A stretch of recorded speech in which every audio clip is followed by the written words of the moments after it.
Well, thank you. It's a great pleasure to be with you here today. And I'd like to begin by thanking Samantha and the Centre for Social Justice team for hosting me today. And I'm pleased to see Danny Kruger and Andrew Barnett on the panel with me this morning. Although I was a bit concerned when I heard that Danny wants to abolish my ministerial position even before I delivered the speech. Still, it would have been quite a coup to get the Prime Minister here to deliver this speech and to talk about the very interesting and informative Social Solutions report. The report's findings evidence the need for the work that this government has been driving forward. It stresses how important it is that we free up individuals and groups so that they can make the difference in tackling social problems. It has also highlighted some key barriers that we will have to overcome if we're going to achieve our aims. The core mission of this government has been to secure Britain's future, having a long-term economic plan to get the economy moving and to pay down the deficit. The signs are encouraging. The UK is experiencing stronger growth, much stronger than many other major economies. Unemployment is down and wages are rising. The latest ONS data shows that the number of workless households is at 15.9%, the lowest level since records began in 1996. And average weekly wages are up by 1.7% compared to the same time last year.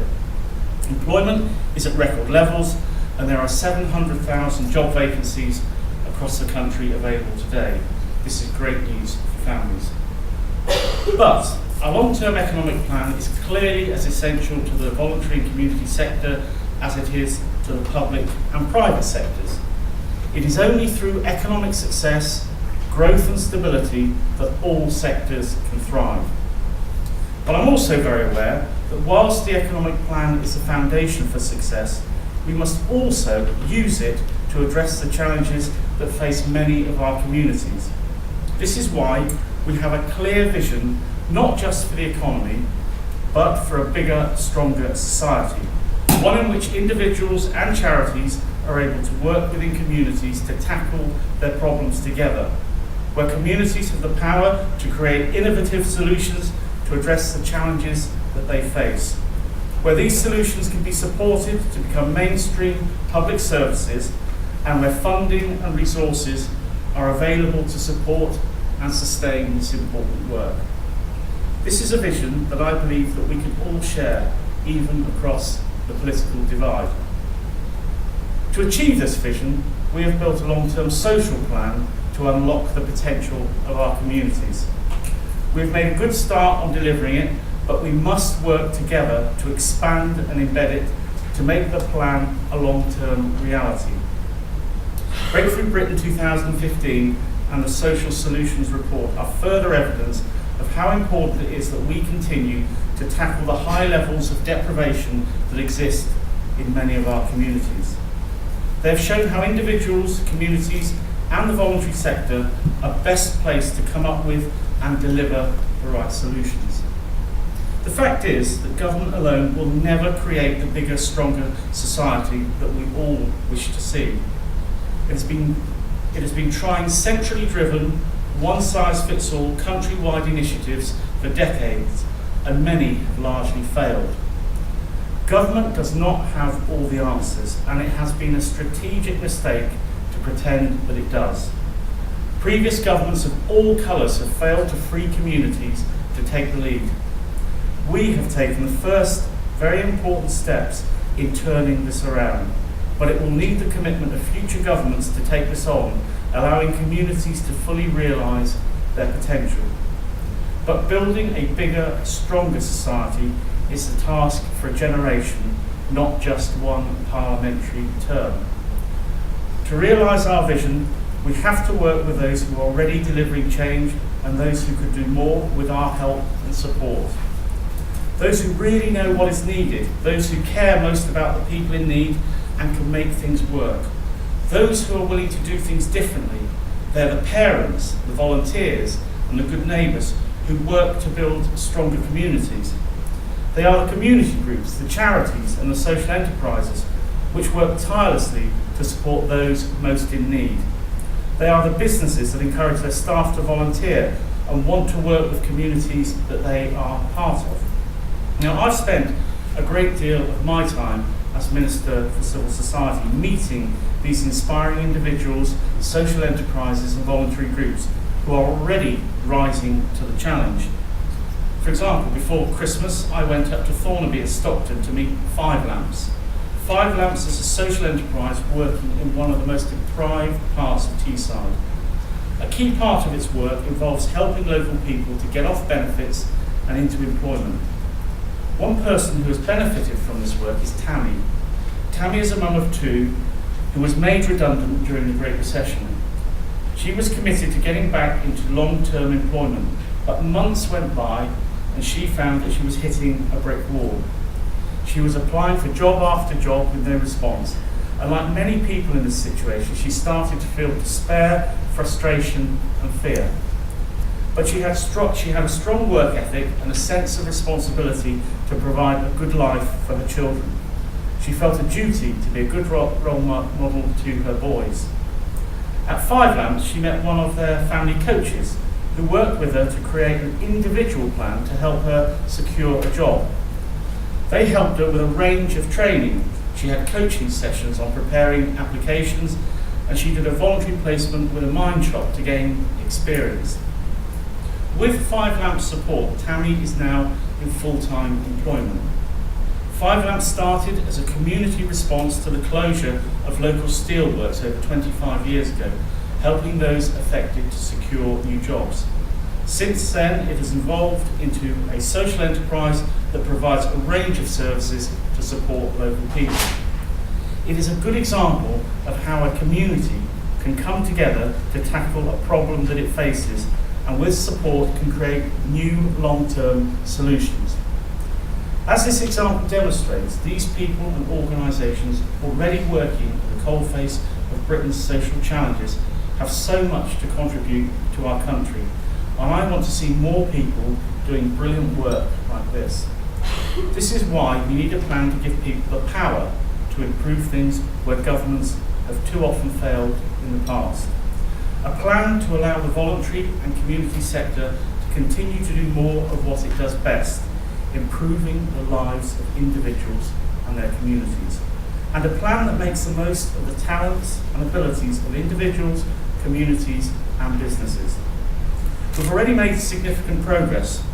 We've cut red tape to make life easier for charities and community groups. We've created opportunities for charities and social enterprises to deliver public services, opening up public money and contracts for the sector. We've established new sources of income through social investment, and we've sought to provide our communities with the knowledge and expertise they need to create community solutions. But there's much more that still needs to be done. It is imperative for us to maximise the potential of social investment. This will provide organisations with a vital source of finance to help them to develop and capacity build services to tackle social problems. I'm proud that we've created the world's first wholesale social investment bank, unlocking funding from dormant bank accounts to provide this new source of finance. But to build a long-term source of future finance, I want to get more people and organisations involved in social investment. This includes individuals who want to use their assets for social good. This is why we've introduced new tax reliefs to make social investment much, much more attractive. I also want to see the growth of social impact bonds. This model for funding public services is allowing private investors and philanthropists to fund projects to address some of the most difficult social problems that we face, such as homelessness and reoffending. They are then only paid a financial return if the project is successful. This model opens up serious resources as well as new opportunities for social enterprises and charities to deliver services. And the taxpayer only pays for what works. We must also re-engineer the way government works and commissions public services.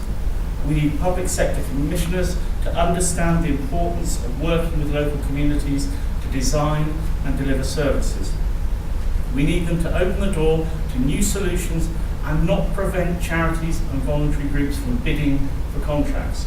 We also need to use the influence that comes from the huge amount we spend on all sorts of services, from cleaning contracts to housing maintenance, to deliver social value alongside core services.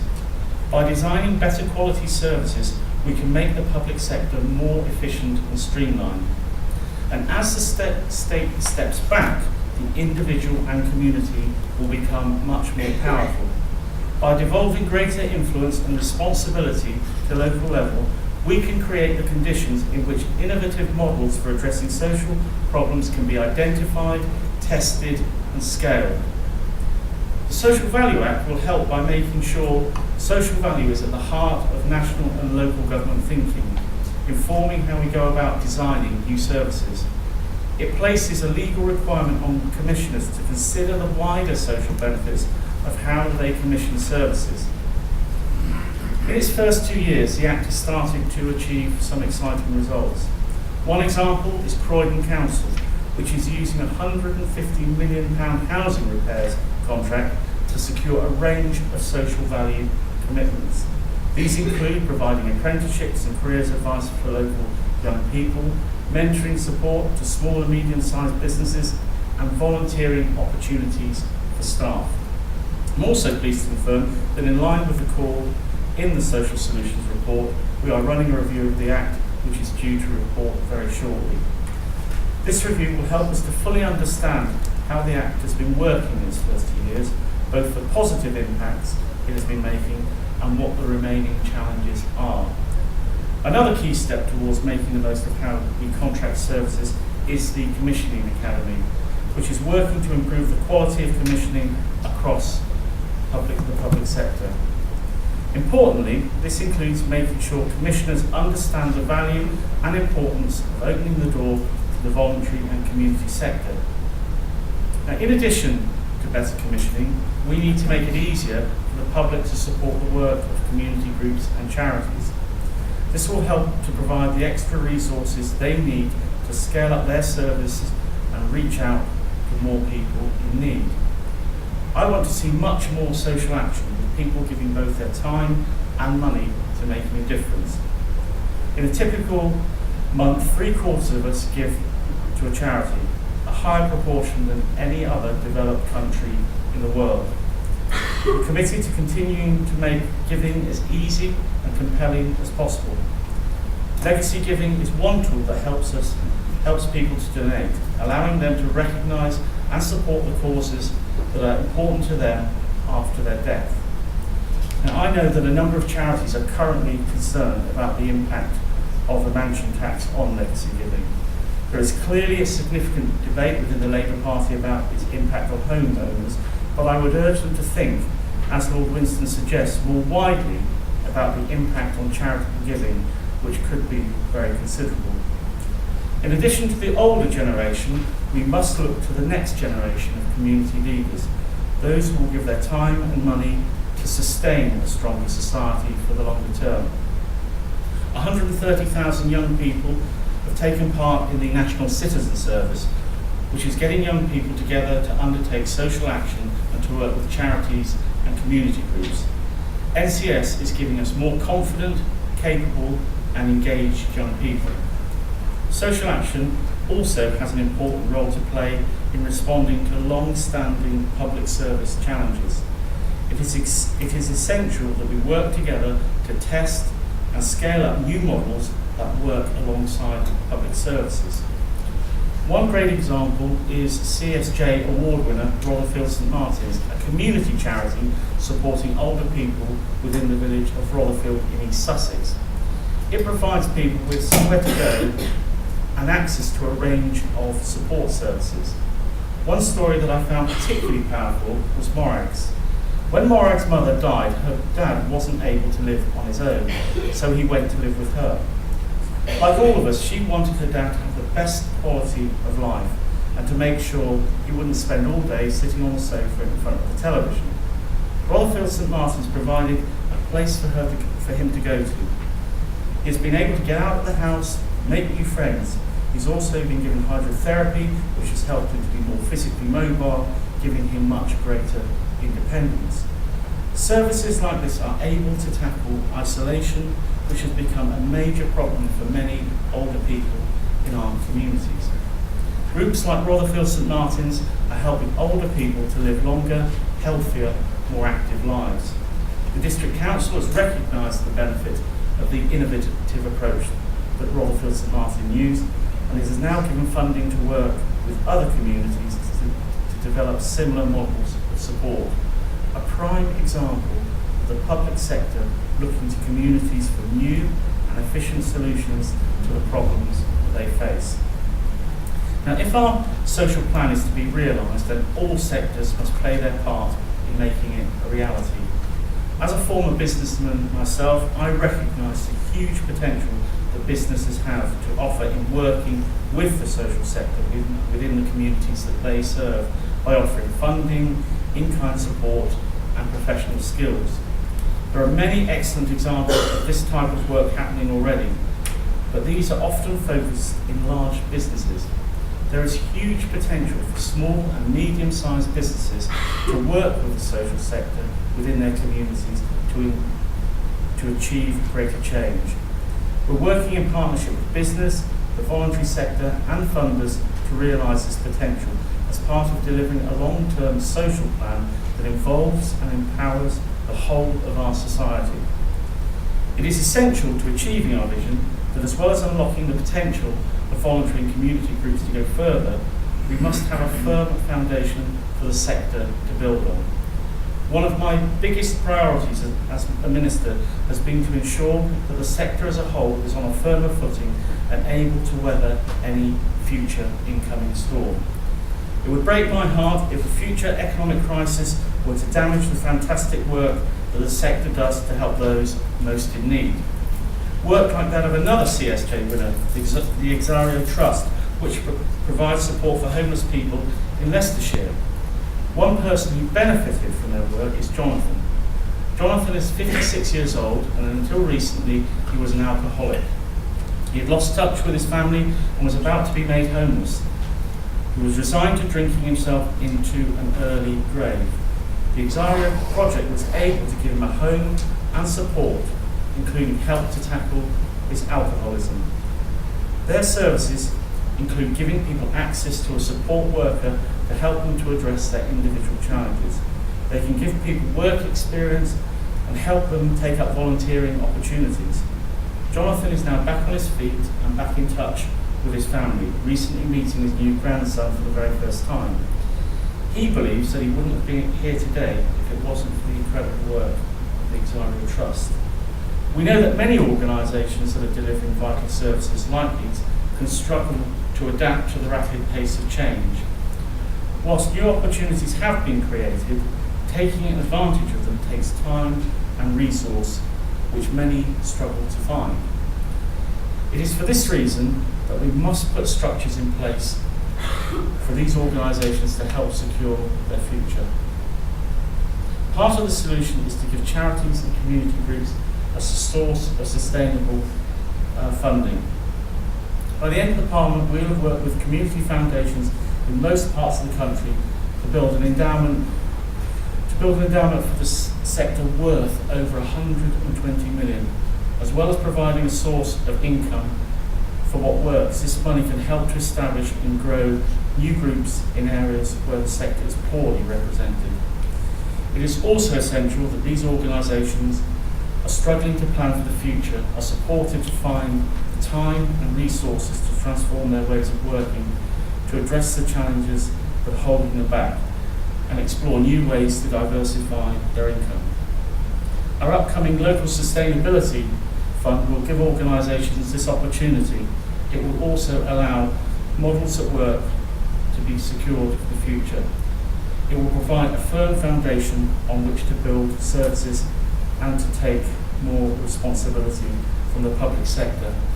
We are also providing a 100 million Access Foundation fund in working with the Big Lottery Fund and others, which will also help to make the sector much more sustainable. So we are putting all these support in place for the voluntary and charity sector in the months to come. I hope that's given you a flavour of the sort of things that we're doing as a government, and I'd like to thank everybody in the room who has been involved in the charitable and voluntary sector and done such a wonderful job supporting all those individuals and groups that need help in some of the most challenging areas of the country. So thank you for everything you do, and obviously I'll take some questions at the appropriate time. Thank you.